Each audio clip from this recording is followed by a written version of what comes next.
Hey everyone, we are going to do the May 6th daily Bible reading from the One Year Bible. It is the New Living Translation.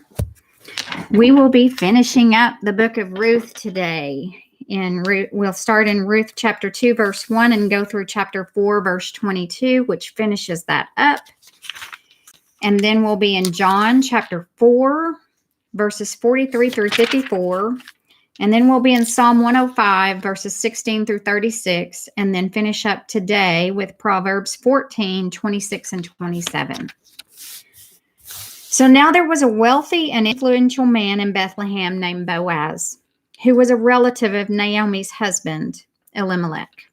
One day Ruth, the Moabite, said to Naomi, "Let me go out into the harvest fields to pick up the stalks of grain left behind by anyone who is kind enough to let me do it." Naomi replied, "All right, my daughter, go ahead." So Ruth went out to gather grain behind the harvesters, and as it happened, she found herself working in a field that belonged to Boaz, the relative of her father-in-law Elimelech. While she was there, Boaz arrived from Bethlehem and greeted the harvesters. "The Lord be with you," he said. "The Lord bless you," the harvesters replied. Then Boaz asked his foreman, "Who is that young woman over there? Who does she belong to?" And the foreman replied, "She is the young woman from Moab who came back with Naomi. She asked me this morning if she could gather grain behind the harvesters. She has been hard at work ever since, except for a few minutes' rest in the shelter." Boaz went over and said to Ruth, "Listen, my daughter, stay right here with us. When you gather grain, don't go to any other fields. Stay right behind the young women working in my field. See which part of the field they are harvesting and then follow them. I have warned the young men not to treat you roughly, and when you are thirsty, help yourself to the water they have drawn from the well." Ruth fell at his feet and thanked him warmly. "What have I done to deserve such kindness?" she asked. "I am only a foreigner." "Yes, I know," Boaz replied. "But I also know about everything you have done for your mother-in-law since the death of your husband. I have heard how you left your father and mother and your own land to live here among complete strangers. May the Lord, the God of Israel, under whose wings you have come to take refuge, reward you fully for what you have done."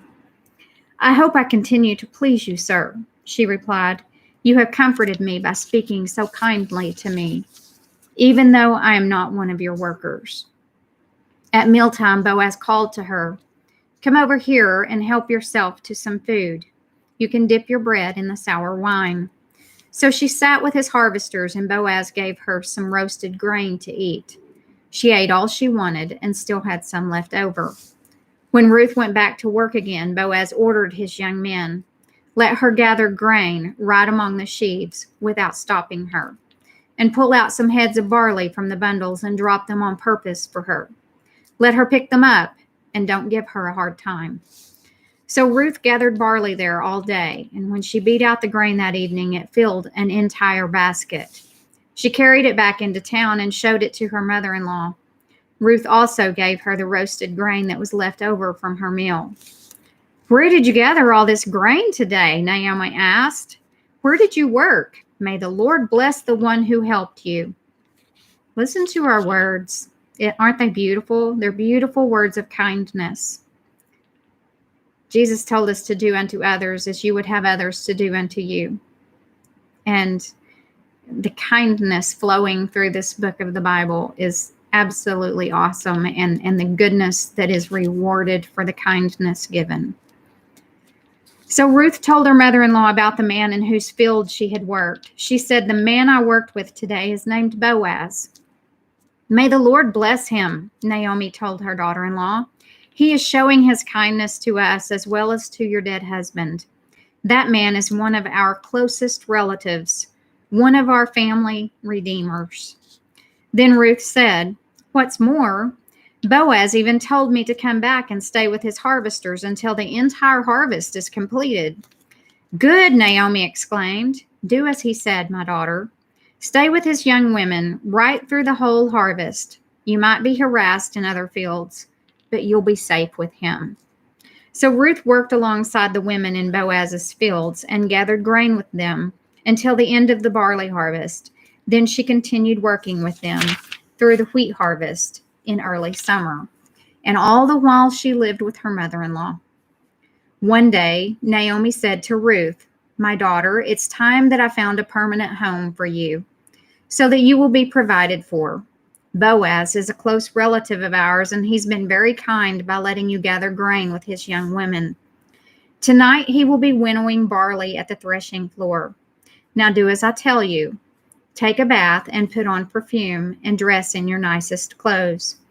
Then go to the threshing floor, but don't let Boaz see you until he has finished eating and drinking. Be sure to notice where he lies down. Then go and uncover his feet and lie down there. He will tell you what to do." "I will do everything you say," Ruth replied. So she went down to the threshing floor that night and followed the instructions of her mother-in-law. After Boaz had finished eating and drinking and was in good spirits, he lay down at the far end of the pile of grain and went to sleep. Then Ruth came quietly, uncovered his feet, and lay down. Around midnight, Boaz suddenly woke up and turned over. He was surprised to find a woman lying at his feet. "Who are you?" he asked. "I am your servant, Ruth," she replied. "Spread the corner of your covering over me, for you are my family redeemer." "The Lord bless you, my daughter," Boaz exclaimed. "You are showing even more family loyalty now than you did before, for you have not gone after a younger man, whether rich or poor. Now don't worry about a thing, my daughter. I will do what is necessary, for everyone in town knows you are a virtuous woman. But while it's true that I am one of your family redeemers, there is another man who is more closely related to you than I am. Stay here tonight, and in the morning I will talk to him. If he is willing to redeem you, very well, let him marry you. But if he is not willing, then as surely as the Lord lives, I will redeem you myself. Now lie down here until morning." So Ruth lay at Boaz's feet until the morning, but she got up before it was light enough for people to recognize each other. For Boaz had said, "No one must know that a woman was here at the threshing floor." Then Boaz said to her, "Bring your cloak and spread it out." He measured 6 scoops of barley into the cloak and placed it on her back. Then he returned to the town. When Ruth went back to her mother-in-law, Naomi asked, "What happened, my daughter?" Ruth told Naomi everything Boaz had done for her, and she added, "He gave me these 6 scoops of barley and said, 'Don't go back to your mother-in-law empty-handed.'" Then Naomi said to her, "Just be patient, my daughter, until we hear what happens. The man won't rest until he has settled things today." Chapter 4, verse 1. Boaz went to the town gate. The town gates where business took place, and took a seat there. Just then the family redeemer he had mentioned came by, so Boaz called out to him, "Come over here and sit down, friend. I want to talk to you." So they sat down together. Then Boaz called 10 leaders from the town and asked them to sit as witnesses. And Boaz said to the family redeemer, "You know Naomi, who came back from Moab. She is selling the land that belonged to our relative Elimelech. I thought I should speak to you about it so that you can redeem it if you wish. If you want the land, then buy it here in the presence of these witnesses. But if you don't want it, let me know right away, because I am next in line to redeem it after you." The man replied, "All right, I'll redeem it." Then Boaz told him, "Of course, your purchase of the land from Naomi also requires that you marry Ruth, the Moabite widow. That way she can have children who will carry on her husband's name and keep the land in the family." "Then I can't redeem it," the family redeemer replied, "because this might endanger my own estate. You redeem the land. I cannot do it." Now in those days, it was the custom in Israel for anyone transferring a right of purchase to remove his sandal and hand it to the other party. This publicly validated the transaction, so the other family redeemer drew off his sandal as he said to Boaz, "You buy the land." Then Boaz said to the elders and to the crowd standing around, "You are witnesses that today I have bought from Naomi all the property of Elimelech, Kilion, and Mahlon, and with the land I have acquired Ruth. the Moabite widow of Mahlon, to be my wife. This way she can have a son to carry on the family name of her dead husband and to inherit the family property here in his hometown. You are all witnesses today." Then the elders and all the people standing in the gate replied, "We are witnesses. May the Lord make this woman who is coming into your home like Rachel and Leah, from whom all the nation of Israel descended. May you prosper in Ephrathah and be famous in Bethlehem. And may the Lord give you descendants by this young woman, who will be like those of our ancestor Perez, the son of Tamar in Judah." So Boaz took Ruth into his home, and she became his wife. When he slept with her, the Lord enabled her to become pregnant, and she gave birth to a son. Then the women of the town said to Naomi, "Praise the Lord, who has now provided a redeemer for your family. May this child be famous in Israel. May he restore your youth and care for you in your old age.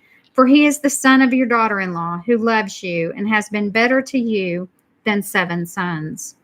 Naomi took the baby and cuddled him to her breast, and she cared for him as if he were her own. The neighbor women said, "Now at last Naomi has a son again," and they named him Obed. He became the father of Jesse and the grandfather of David. This is the genealogical record of their ancestor Perez. Perez was the father of Hezron. Hezron was the father of Ram. Ram was the father of Amminadab. Amminadab was the father of Nahshon. Nahshon was the father of Salmon. Salmon was the father of Boaz. Boaz was the father of Obed. Obed was the father of Jesse. Jesse was the father of David. So Ruth is a great-great-great-grandmother of Jesus. Isn't that cool? And she was a Moabitess. She was not an Israelite. She was a Moabitess. So we now go to John chapter 4, verse 43 through 54. At the end of the 2 days, Jesus went on to Galilee. He himself had said that a prophet is not honored in his own hometown. Yet the Galileans welcomed him, for they had been in Jerusalem at the Passover celebration and had seen everything he did there. As he traveled through Galilee, he came to Cana, where he had turned the water into wine. There was a government official in nearby Capernaum whose son was very sick. When he heard that Jesus had come from Judea to Galilee, he went and begged Jesus to come to Capernaum to heal his son, who was about to die. Jesus asked, "Will you never believe in me unless you see miraculous signs and wonders?" The official pleaded, "Lord, please come now before my little boy dies." Then Jesus told him, "Go back home. Your son will live." And the man believed what Jesus said and started home. While the man was on his way, some of his servants met him with the news that his son was alive and well. He asked them when the boy had begun to get better, and they replied, "Yesterday afternoon at 1 o'clock, his fever suddenly disappeared." Then the father realized that that was the very time Jesus had told him, "Your son will live." And he and his entire household believed in Jesus. This was the second miraculous sign Jesus did in Galilee after coming from Judea. Now we go to Psalm 105, verses 16 through 36. He, the Lord, called for a famine on the land of Canaan, cutting off its food supply. Then he sent someone to Egypt ahead of them, Joseph, who was sold as a slave. They bruised his feet with fetters and placed his neck in an iron collar until the time came to fulfill his dreams. The Lord tested Joseph's character. Then Pharaoh sent for him and set him free. The ruler of the nation opened his prison door. Joseph was put in charge of all the king's household. He became ruler over all the king's possessions. He could instruct the king's aides as he pleased and teach the king's advisors. Then Israel arrived in Egypt. Jacob lived as a foreigner in the land of Ham. And the Lord multiplied the people of Israel until they became too mighty for their enemies. Then he turned the Egyptians against the Israelites, and they plotted against the Lord's servants. But the Lord sent his servant Moses along with Aaron, whom he had chosen. They performed miraculous signs among the Egyptians and wonders in the land of Ham. The Lord blanketed Egypt in darkness, for they had defied his commands to let his people go. He turned their water into blood, poisoning all of the fish. Then frogs overran the land and even invaded the king's bedrooms.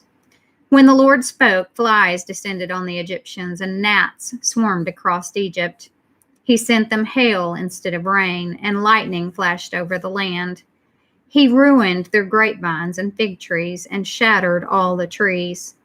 He spoke, and hordes of locusts came, young locusts beyond number. They ate up everything green in the land, destroying all the crops in their fields. Then he killed the oldest son in each Egyptian home, the pride and joy of each family. We now go to Proverbs chapter 14, verses 26 and 27. This will finish up our daily reading for May the 6th. Those who fear the Lord are secure. He will be a refuge for their children. Fear of the Lord is a life-giving fountain. It offers escape from the snares of death. So that finishes up May the 6th, and I will see you in a little bit. Thank you very much.